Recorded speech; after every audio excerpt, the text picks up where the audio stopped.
Sir என் பேர் மணிகண்டன். நான் புரோகிதர். வர ப்ரோக்ராம் எல்லாம் ரொம்ப ஏர்லி மார்னிங்காக வருது. இந்த எபிசோட் நல்லா வரணும்னு சொல்லி புரோகிதம் பண்ணுங்க பார்ப்போம். குருவே சர்வ லோகானா.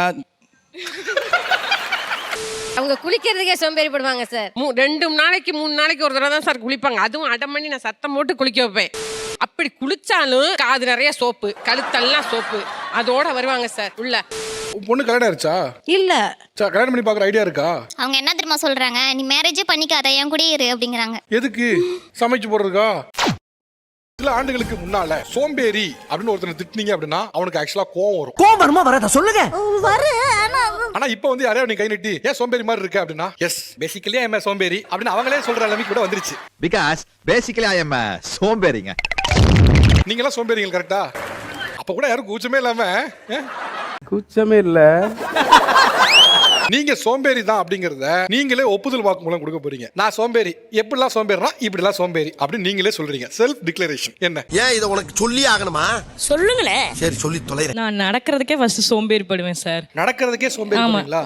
நான் வந்து நடக்கவே மாட்டேன், பெட்லயே தான் உட்கார்ந்துட்டு இருப்பேன். எங்க அம்மா தான் எல்லாமே எனக்கு போட்டு வந்து கொடுப்பாங்க. அவசரங்கிறதுனால இதெல்லாம் தாங்கிக்க வேண்டியதா இருக்கு. எங்கேயுமே வெளில நடக்க மாட்டீங்களா? அம்மா ஏதாச்சும் வா அப்படின்னு ரொம்ப சண்டை போட்டு கூப்பிட்டாதான் நான் இறங்க. ஏன்னா steps second floor sir. So இறங்கி போயிட்டு வரணும், கிளம்பணும், குளிச்சு கிளம்பணும்ன்ற போதெல்லாம் ரொம்ப கஷ்டமா இருக்கு. ஒரே குஷ்டமப்பா. குஷ்டமா? இது கஷ்டமப்பா. என்ன கஷ்டமா இருக்கு புரியலையே. கிளம்பணும்ல சார், ட்ரெஸ் போடணும், குளிக்கணும், கொஞ்சமாச்சும் மேக்கப் போடணும். வெளியில போறதுங்கிறது வெளில போறது இல்ல. எந்திக்கணும், பல் தேய்க்கணும், குளிக்கணும், ட்ரெஸ் போடணும், மேக்கப் போடணும். ஆமாங்க விஷயம் சார். இருக்கு. டெஃபினெட்லி. இதனால நான் காலேஜ் வந்து ஃபைன் கட்டி தான் எக்ஸாம் எழுதுனேன். ஏன்னா எனக்கு அட்டெண்டன்ஸே இல்ல. லீவ் போட்டு தூங்க முடியாது. 10 மணிக்கு காலேஜ் சார். நான் போக மாட்டேன் காலேஜுக்கு. லாஸ்டா பார்த்தா அட்டெண்டன்ஸே இல்லமா, நீ ஃபைன் கட்டி 6000 கட்டி போனேன் நானு. ஏமா இது உனக்கே ஓவரா தெரியல? வீட்டுல நீங்க அப்படி என்ன அரும்பெரும் வேலைகள் பாக்குறீங்க? ஒன்னும் பண்ண மாட்டேன் சார். அப்படி ஜாலியா படுத்துட்டே இருப்பேன். படுத்துட்டு ஃபோன் பார்த்துட்டே இருப்பேன். ரீல்ஸ் அதிகமா பார்ப்பேன் சார். சார்ஜர் பக்கத்துலயே மாட்டிட்டு இப்படி பார்த்துட்டே உட்காந்துட்டு இருப்பேன். பண்ணாங்க. இனிமே இது யாருக்குமே கிடைக்க கூடாது. உங்க பொண்ணு இவ்வளவு ஆக்ரோஷமா நான் சோம்பேறியா இருப்பேங்கிறத கேஷுவலா சொல்றாங்க. நீங்க ரகந்து அப்படி ரசிச்சிட்டு இருக்கீங்க. சாரிடா, இந்த ஒரு விஷயம் மட்டும் என்னாலே முடியல. நானும் கோவம் வரும்னு பாக்குறேன். முறப்பெல்லாம் இல்ல. என்ன அழகா பேச போறேன் பிள்ளை அப்படி மாதிரி பேச வந்துருக்கீங்க. இல்ல சார், அவங்க குளிக்கிறதுக்கே சோம்பேறிப்படுவாங்க சார். 2 நாளைக்கு 3 நாளைக்கு ஒரு தடவை தான் சார் குளிப்பாங்க. அதுவும் அடம் பண்ணி நான் சத்தம் போட்டு குளிக்க வைப்பேன். அட பூ நாரப்பையில. போ போ போ போ போ. அப்படி குளிச்சாலும் காது நிறைய சோப்பு, கழுத்தெல்லாம் சோப்பு, அதோட வருவாங்க சார் உள்ள. கர்ம கர்மா. நான் என்ன சொல்லுவேன், ஏய் என்ன குளிச்சிருக்க நீ, சோப்பு இப்படி எல்லாம் வந்திருக்கு, விடுமா. துணி எடுப்பாங்க, அப்படியே தொடச்சிருவாங்க சார். அடடா இப்படி தடவை அங்கங்க கேவலப்படுது. சார் ரொம்ப ஷையா ஃபீல் ஆகுது. என்ன பண்றது, நான் அப்படித்தானே பண்றேன். நமக்கே தெரியுது. அதனால தெரியுது, ஆனா மாத்திக்க முடியல. நீங்க திருந்தவே மாட்டீங்கடா. யாராவது கூப்பிட்டு ஒரு ஃபோன் பண்ணிட்டா போதும் சார், குளிக்கவே மாட்டாங்க. சங்கனை எந்திரிப்பாங்க, மேக்கப் ஃபுல்லா அங்கே இருக்கும், எடுப்பாங்க, சர் சர்னு ஒரு அடி அடிப்பாங்க. செண்டு மூஞ்சில இருக்கிற கிரீமை பூரா எடுத்து தடவுவாங்க. தடவிட்டு சரி நல்லா இருக்கலாமா அப்படின்ட்டு கிளம்பி ஓடி போயிருவாங்க சார். கிட்ட வந்து பேசாதயா, பேட்ஸ்மேன் அடிக்குது. ஓ அதுக்கு தான் சென்ட் அடிக்கிறியா? இது ஆமா ஓ ஐயா. ஏதாவது ஒரு பாத்திரத்தை கீழே சாப்பிட்டா ஒரு தட்டை எடுத்து கொண்டு போயினா குனிய முடியாது, குனிஞ்சா இடுப்பு எடுக்குது அப்படிங்கிறாங்க சார். ஆனாலும் ரொம்பவும் கிருத்திரம் பிடிச்சு அலையறீங்கடா அந்த ஊர்ல. நீங்க இல்ல சாப்பிட்டு குனிஞ்சிட்டு நிமிந்தா கிறுகிறுன்னு சுத்துது தலை. அதுதான் பிரச்சனை. அக்கிரமத்தின் உச்சக்கட்டத்துக்கு போயிட்டு இருக்கடா நீ. காதை தேய்ச்சா குளிக்கிறது இல்ல சார், நிறைய அழுக்கு. தம்பி தம்பி போதும்பா. அது நிறைய அழுக்கு இருந்து என்ன செய்யறதுன்னா அந்த தோடே இத்து போச்சு சார். இத்து போய் என்ன செஞ்சுன்னா உடஞ்சே போச்சு அந்த தோடு. அவ்வளவு பெரிய சோம்பேறி சார் அது. காதுனாச்சு. ஓஹோ, காது தனியா வெளியே வந்துருச்சா? இவ்வளவு தூரம் இவ்வளவு பேர் பார்க்கும்போது சொல்றேன், அப்பவும் மாற மாட்டாங்களா? இன்னும் நிறைய சொல்லலாம் சார், அழுதுருவாங்க. மாலதி அழாதமா, நான் அதுக்காக ஒண்ணு அழுவல. உனக்கு கைத்தட்டல் கிடைக்கணும்னு எல்லாரும் முன்னாடி நீ போட்டு கொடுத்துறிய. இதுவே கம்மியா? ஆமா சார், இது கம்மி. சரி இன்னும் ஒண்ணு சொல்லுங்க பாப்போம். ஐயோ வேணாம், சும்மா சொல்லு. அசிங்கமா இருக்கும். அசிங்கமா இருக்குமா? என்ன இப்படி இப்படின்னா? அவங்க அசிங்கப்படுத்துற மாதிரி தான் சொல்லிடுவாங்க சார். ஓ இது வரைக்கும் உங்களை பெருமைப்படுத்துனாங்க, இனிமேல் தான் அசிங்கப்படுத்த போறாங்களா? ஏய் நான் கலாயிரியா செம்ம அடி வாங்குவேன். பாத்ரூம் போவாங்க சார், கால்ல தண்ணியே படாது. அந்த காலை பாத்தீங்கன்னா அப்படியே நேச்சுரலா போயிட்டு வந்த மாதிரி வந்துருவாங்க. கேட்டானா உண்டா. சரி விடு, தெரிஞ்சு போச்சுல ஐயா சாமி, விடு. ஏன்னா அந்த கால்ல தண்ணியை ஊத்து அப்படின்னு கத்துவேன் கடந்துனா. அது காலையில சார் ஜில்லுன்னு இருக்கும் தண்ணி. தண்ணி ஊத்துனா தூக்கம் போயிருது. அப்ப நான் என்ன பண்றது? தூக்கம் போயிருச்சுன்னா அதனால இப்படி தண்ணி ஊத்தாம வந்துருவேன். சரி உன் சைடுலயும் ஒரு நியாயம் இருக்கு. சாப்பாடை எடுத்து அவங்க சாப்பிட மாட்டாங்க, நான் எடுத்துட்டு போய் ஊட்டி விடுவேன் சார். பட்னியா கிடைக்க மத்தியானம் வரையும் பண்ணிட்டு. சாப்பிடுறதுல சோம்பேறியாமா? எந்திரிச்சு போய் கையெல்லாம் கழுவிட்டு வரணும், அதான் கஷ்டம். ஐயோ இங்க படுத்துற நிமிஷம் தாங்க முடியலையே. தலை வலிக்குதா, தலை வலிக்குதே. இந்த வடிவேலு ஒரு படத்துல நான் சும்மாவே இருக்கேன், நான் சும்மா இருக்கவன ஈஸியானு நான் சும்மா படத்துல கேரக்டரா வச்சிருக்கான்னு நினைச்சேன். நிஜத்துல இப்பதான் பாக்குறேன் நான் அதை. வணக்கம் சார். வணக்கம்மா. உங்க வீட்டுக்கு ஒரு கெஸ்ட் வராங்கன்னா யார் சார் சமையல் செய்வாங்க? வீட்டுல இருக்க அம்மா சொல்லுவாங்க, மாமியாரு. எங்க வீட்டுக்கு யாராச்சும் கெஸ்ட் லேடிஸ் வந்தாங்கன்னா அவங்க தான் சமையல் செய்வாங்க. என்னடா சொல்ற? உங்க வீட்டுக்கு யார் வரணும் அவங்க சமையல் செய்வாங்க. உண்மையா சார்? ஆமாங்க சார். ஆமாங்க. புரியல. என்ன புரியல? You date. கெஸ்டா வரவங்க அவங்களே பிளான் பண்ணி தான் வருவாங்க. ஓகே இந்த வீட்ல நீ நைட் முடிச்சுக்கலாம். நீங்க சம்மதமே இல்லாம அவனே சமைக்க சொல்ற என்ன? ஆஹா பயங்கரமான ஆளா இருக்காங்க. என்ன எனக்கு அந்த அளவுக்கு செய்யவும் வராது சார். அதனால அவங்களே செய்ய சொல்லுவேன். அவங்களே சமைச்சு செஞ்சு சாப்பிட்டு போயிடுவாங்க சார். இன்னைக்கு சாப்பாடு விருந்து இருந்தெல்லாம் மிரட்டிட்டீங்க. காலையில எழுந்து சாப்பிடுவோம், மார்னிங் டிஃபன் சாப்பிடுவேன். அந்த டிஃபன் சாப்பிட்டுட்டு அந்த பிளேட் அப்படியே மூடி வச்சுட்டு லஞ்ச் மறுபடியும் அதே பிளேட்ல வாஷ் பண்ண மாட்டேன், அதே பிளேட்ல மறுபடியும் போட்டு. வாஷ் பண்ண மாட்டீங்களா? இல்ல சார், நான் வாஷ் பண்ணி வச்சிட்டு இருந்தேன். இவங்க போய் ஸ்கேன் பண்ணுவாங்க, எங்க அம்மா வாஷ் பண்ண பிளேட் எடுத்து இது இந்த லட்சத்துல கழுவி வச்சிருக்க அப்படின்னு சொல்லுவாங்க. அதனால கழுவுனா தானே பிரச்சனை வருது, நான் தான் சாப்பிட போறேன், நான் கழுவாம அதுல நான். என்ன ஒரு புத்திசாலித்தனம். வாஷ் பண்ணி சாப்பிட்டா என்ன? நான் வாஷ் பண்றதா குறை சொல்றாங்களே சார், அது ஒரு டாபிக்கா வருது. அதுக்காக வாஷ் பண்ணாமலே சாப்பிடுறதா? நான் இந்த மாதிரி வாஷ் பண்ணாம சாப்பிடுறத பத்தி இப்ப அவங்களே கழுவி வச்சிடுறாங்க. சோ அப்ப எனக்கு வேலை மிச்சமாகுது. சரி நம்ம க்ளீன் ஆயிடும். சார் என் பேர் மணி என்ன, நான் புரோகிதர். வர ப்ரோக்ராம் எல்லாம் ரொம்ப ஏர்லி மார்னிங்கா வருது.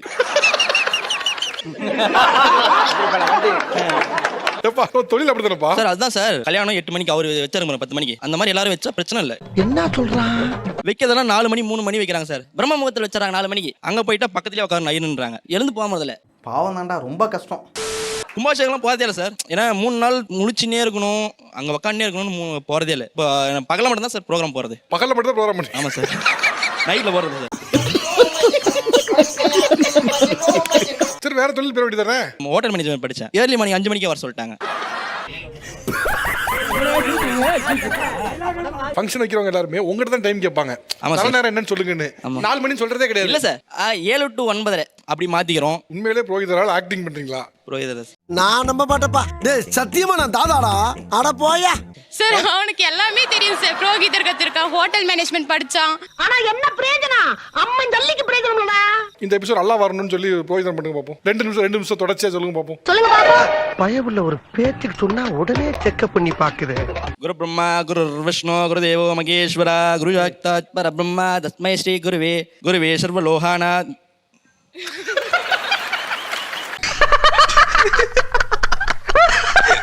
அம்மா காலைல வேலைக்கு போகணும் சீக்கிரம். ஸோ அவங்க வந்து 10 மணிக்கு என்கிட்ட காஃபி கேட்பாங்க, நான் வந்து 12 மணிக்கு போட்டு தருவேன். காலையில 10 மணிக்கு கேட்பேன் சார். நைட் 12 மணிக்கு. நைட்டு 12 மணிக்கு கொடுப்பா சார்.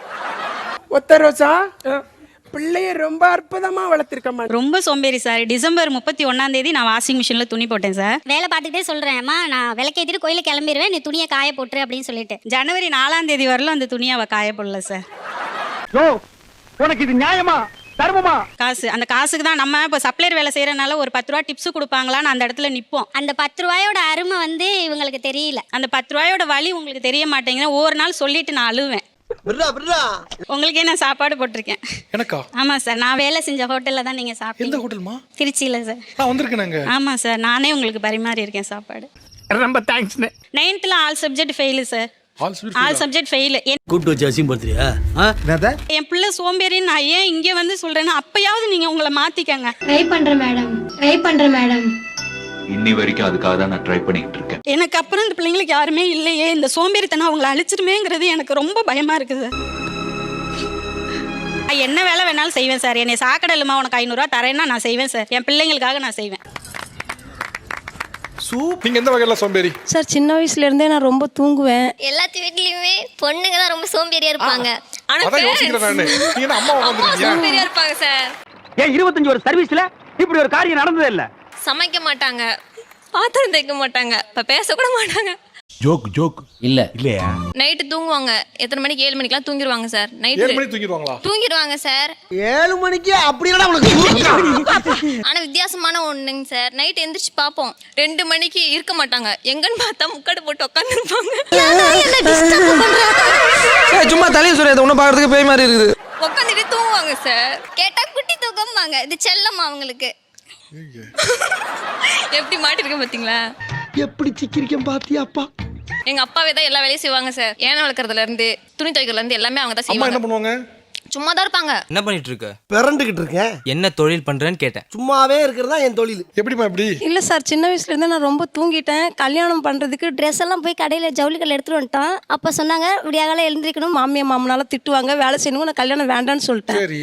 சரி. வேண்டானோன்னு அப்ப நீ வந்து 2 லட்ச ரூபாய் அவதாரம் கட்டணும். அபராதமா?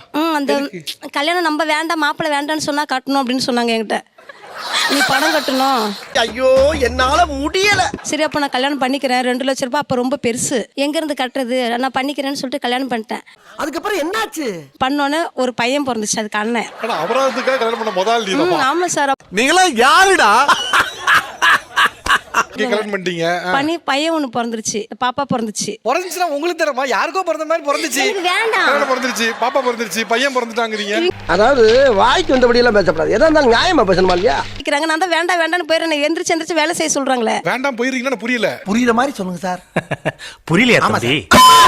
அம்மா வீட்டுக்கு போயிருவேன். இந்த வீடு மாமியார் வீடு வேண்டான்னு சொல்லிட்டு போயிடுவேன். மறுபடியும் எல்லாம் வருவாங்க, வாமா நாங்க நல்லா பார்த்து நல்லா நைஸா பேசி கூட்டு வந்துருவாங்க. அப்புறம் 4 நாள் நல்லா இருப்பாங்க, அப்புறம் ஆரம்பிச்சிருவாங்க திட்டுறதுக்கு. சரி. அப்புறம் தான் எனக்கு தெரிஞ்சதுங்க அவங்க என்ன ஏமாத்தி இருக்காங்கன்னு. இது எனக்கு வேண்டவே வேண்டாம். அந்த வாழ்க்கையை எழுதி கொடுத்துட்டு போயிடலாம்னா எழுதி கொடுத்துலாமா? டைவர்ஸ் பண்ணுவாங்களா அது மாதிரி? நீ அப்படி வரியா? நான் என்ன எழுதி காரணம் போடுவீங்க? என்னை வேலை செய்ய சொல்கிறார்கள், காலையில் 4 மணிக்கு எந்திரிக்க சொல்கிறார்கள், குழந்தையை பார்த்துக்க சொல்கிறார்கள், சாப்பிட சொல்கிறார்கள். இந்த மாதிரி காமெடிலாம் பண்ணாதீங்க. அப்புறம் நான் வேற மாதிரி மண்டை சூடாகி வேற மாதிரி நான் ஆயிடுவேன். எங்க வீட்டுக்காரர் எல்லா வேலையும் செஞ்சு கொடுப்பாரு. பாத்திரம் தேய்ப்பாரு, வாசல்லாம் பெருக்குவாரு, சாப்பாடு செய்வாரு, கோலம் போடுவாரு, எல்லாம் அவர் பார்த்துப்பாரு. சங்க தலைவர் நீங்க. உங்களை போய் இப்படி சக்கரை கழுவி வச்சிட்டானுங்களே. நீங்க என்ன பண்ணுவீங்க? எனக்கு எந்த வேலையும் முடியாது. அப்படியே மயக்க வர மாதிரி இருக்கும். தலையெல்லாம் சுத்தம். போய் அங்கங்க படுத்துப்பேன். இங்க படுத்து அங்க படுத்து அங்கங்க போய் தூங்கிடுவேன். பழைய சொத்தை திங்காத, பழைய சொத்தை திங்காதுன்னு உன்னை எத்தனை தடவை சொல்றது? எங்கடா இருந்து கட்டிக்கிட்டு வந்தா இதை போய் அப்படின்னு எங்க மாமனார் திட்டுவாரு. ஊரை பார்த்து போட்டு கொஞ்சுவாங்களா? இல்லம்மா, ஒரு நாள் எவ்வளவு நேரம் தான் தூங்குவீங்க? எனக்கு எப்பப்பெல்லாம் வரும், எப்ப வருதுன்னே சொல்ல முடியாது. என்னங்க தூங்குறீங்க? காலைல 9 மணில சமைக்கிற வேலை இருக்குமா இல்லைங்க இல்லையா? இல்லைங்க சார், நான் சமைச்சு வைப்பேன். இவங்க சாப்பிடுவாங்க, அண்ணா சாப்பிடுவாங்க, எல்லாருமே சாப்பிடுவாங்க. ஸ்கூல் முடிச்சேன், 2 டிகிரி முடிச்சேன். இன்னை வரைக்கும் நான் மட்டும் தான் சமைச்சிட்டு இருக்கேன். ஆமா, சமைக்க தெரியாது. ஆஹா, சமைக்க தெரியாது. உங்களுக்கு என்ன பிரச்சனை இருக்கு? எனக்கு தான் பிரச்சனை. ஒரு தோசை ஊத்த தெரியாதுங்க சார். நான் கரண்டி பிடிச்சி சொல்லி கொடுப்பேன். உங்களுக்கு யார் சொல்லி கொடுத்தா? நானாவே கத்துக்கிட்டதுங்க சார். என்னங்க சார் பண்றது? இவங்கள பார்த்தா என்னால வாழ முடியாதுல்ல. ஆமா, உன்னையாவே வளர்த்தான். நானா வளர்ந்துகிட்டேன். சரி, நீ என்னதாம்மா பண்ணுவீங்க? நான் அதுக்கு தான் சார் கல்யாணமே வேண்டான்னு சொன்னேன். குழந்தையெல்லாம் வேண்டான்னு சொல்றேன். விளங்கிரும். அன்னைக்கு கல்யாணம் வேணான்னு சொன்னீங்க. 2 லட்ச ரூபாய் அபராதம் பயந்து போய் கல்யாணம் பண்ணியாச்சு. இப்ப 2 குழந்தை ஆயிடுச்சு. இன்னமும் நான் அன்னைக்கு வேணான்னு சொன்னேன். இன்னைக்கு கல்யாணம் ஆகி பொறுப்புகள் இருக்குல்ல. இப்போ முடியாது சார் நம்மளால. என்னடா முந்தா நாள் கூட நான் எழுதி கொடுத்துறேன். பேப்பர்லாம் கொண்டு வாங்க, எனக்கு குழந்தை வேணாம், வீட்டுக்காரெல்லாம் வேணாம்னு அழுதுகிட்டு உட்காந்துக்கிட்டேன். ஐயோ ஐயோ ஐயோ ஐயோ முடியலடா. இதுக்கு நான் மாப்பிள்ளை பார்க்கணும். மாப்பிள்ளை வீட்டுக்காரோட வந்து எல்லாம் சமைச்சு போடணும், எல்லா வேலையும் செய்யணும். அவனுக்கு பொண்ணு பார்க்கணும், எங்க அண்ணனுக்கு. அது சம்மந்தி எல்லாம் வருவாங்க. பெத்த அதெல்லாம் பண்ணிதாமா ஆகணும். எனக்கு புரியலையே. என்னால முடியாது சார். நான் அதான் எழுதி கொடுத்துறேன், எல்லாம் வாங்க அப்படின்னா யாரும் வர மாட்டேங்கிறாங்க, விடவும் மாட்டேங்கிறாங்க. இல்லம்மா, நீ உண்மையிலே தெரிஞ்சு பேசுறீங்களா? இல்ல சார், தெரிஞ்சு என்னால முடியாது சார். வேலையெல்லாம் செய்ய முடியாது. என்ன கொடுமை சார் இது. தெரிஞ்சதான் நான் அங்கங்க போய் படுத்து தூங்கிடுறேன். நான் என்ன இல்லம்மா, எனக்கு உண்மையிலே என்ன புரியலன்னா, சும்மா ஒரு பேச்சுக்காக பேச்சுக்கலாம் இல்ல, உண்மையிலுமே இதுதான். எங்க வீட்டுக்கார கேளுங்க, என் பையனை கேளுங்க. நீங்க வந்து அங்க வேணுமா யார்ட்ட கூட விசாரிங்க. எனக்கு இது சரியா பண்ணல. பொண்ணு கல்யாணம் ஆயிடுச்சா? இல்ல. கல்யாணம் பண்ணி பாக்குற ஐடியா இருக்கா? அது இருக்கு, ஆனா என்னால வேலை செய்ய முடியல. நல்லா வாயில வந்துரும். அவங்க என்ன தெரியுமா சொல்றாங்க? நீ மேரேஜே பண்ணிக்காத, என் கூட இரு அப்படிங்கிறாங்க. எதுக்கு? சமைச்சு போடுறதுக்கா? அப்போஸ் குளுக்கோஸா? அப்போஸ்ங்க. அப்போஸ்னா ஆமான்னு அர்த்தம். என்ன நல்லா பாத்துக்கிற, எங்க ஃபேமிலி நல்லா பாத்துக்கிற, நீ வேற படிச்சுனா அங்க போனா அங்கதான் சம்பாரிச்சு கொடுப்ப அப்படிங்கிறாங்க. நம்ம தான் சுடு சோம்பேறியா இருந்துட்டோம். உன் பொண்ணாவது முன்னேறணும் ஆசை இல்லையா உங்களுக்கு? இல்லைங்க, இல்ல. உங்க கணவர் வெளியூர் வேலைக்கு போயிட்டாரு, உங்க பொண்ணு வேற எங்கேயோ கல்யாணம் பண்ணி போயிட்டாங்க. நீங்க என்ன பண்ணுவீங்க? Good question. ஒரு ஸ்மால் ஜியோகிராபிக்கல் மிஸ்டேக். நான் எப்பவும் போல தூங்கிட்டு எது இருக்குதோ சாப்பிட்டவங்க யாராவது கொடுத்தா சாப்பிட்டு தான் இருக்கணும். முடியாது சார் நம்மளால. உனக்கு அறிவு இருக்கா? நான் கேக்குறதுக்கு பதில் சொல்லு. இல்ல இவங்க வந்து ரீல்ஸ் பாத்துட்டு இருப்பாங்க. இதுக்கெல்லாம் போன் அதிகமா எடுக்காதீங்க, கண்ட்ரோல்ல இருங்க அப்படின்னா அதெல்லாம் கேட்க மாட்டேன். இதெல்லாம் எங்களுக்குள்ள ஒரு என்டர்டைன்மெண்ட்டுங்க. இதுக்கெல்லாம் முடியாம போகாதம்மா. போன்ல எல்லாரும் பாக்குறது சார். பாத்துக்கிட்டே இருக்கீங்க, கண்ணு வலிக்கும், அதெல்லாம் இல்ல. ரொம்ப நேரம் இல்ல சார், கொஞ்ச நேரம் ஏதாவது இருந்தா உங்களை தான் நிறைய பார்ப்பேன். நான் நீங்க நடக்கிறது தான் பார்ப்பேன் அதிகம். ஆமாங்க சார். Is it? இப்போ 24 மணி நேரம் என் ரீல்ஸை பார்த்தா கூட நீங்க பண்ணுவது தப்பு தான். சினிமா திருத்திக்கிறேன் சார். எனக்கு நம்பிக்கை இல்ல. எனக்கு நம்பிக்கை இல்ல. நீங்க சொல்றீங்க எனக்கு நம்பிக்கை இல்ல. இவ்வளவு வருஷம் இருந்த உங்க மகள் அந்த வயதுல அவ்வளவு கஷ்டப்பட்டு சமைச்சு உங்களுக்கு பரிமாறும் போது மாறாத நீங்க இந்த ஆவடையப்பன் சொல்லி மாறா நான் நம்பவே மாட்டேன். அவநம்பிக்கை வேண்டாம், நம்புங்க. உண்மையுமே அவங்களுக்கு உங்களை பார்க்கணும் ஒரு ஆசைங்க சார். என்னைய பார்க்கணும். ஆமா சார், ரொம்ப நல்லா சொல்லி அதனால சரி அவங்க ஆசையை நிறைவேற்றலாம் தான் சார் கூட்டு வந்தேன். ஆனா இன்னைக்கு ஏன்டா பத்து நினைச்சிருப்பீங்கல்ல.